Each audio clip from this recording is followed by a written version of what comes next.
আল্লাহ পাক আজকে আপনাকে হয়তো 1 কোটি টাকা দিয়েছেন, কালকে আল্লাহ না করুক 1000 টাকার জন্য মানুষের কাছে হাত পাততে বাধ্য করতে পারেন আল্লাহ পাক। এমনও কিন্তু দিন আসতে পারে, দিন সবার সবসময় সমান থাকে না। আজকে আপনার কাছে 1 কোটি টাকা আছে, কিছু মনে হচ্ছে না, কালকে কে জানে আল্লাহ না করুক যে 1000 টাকা কারো কাছে চাইতে হচ্ছে, 1000 টাকার জন্য ঠেকে গেছেন, হতে পারে না?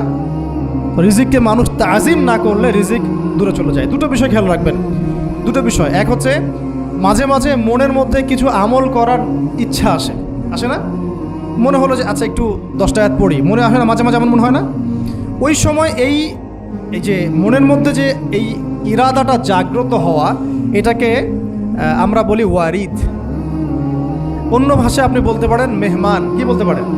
এটা আল্লাহর পক্ষ থেকে আপনার কলবের মধ্যে মেহমান হিসেবে এসেছে। এখন আপনি যদি আমলটা করেন, সেই মেহমান বারবার আপনার কলবে আসবে। যদি আপনি ওই সময় আমলটা না করেন, মেহমান চলে যাবে, মেহমান অসম্মানিত হলে পরে আর আসবে না। একইভাবে রিজিক আল্লাহ পাক দিয়েছেন, এর তাজিম যদি করতে পারেন রিজিক বেশি আসবে।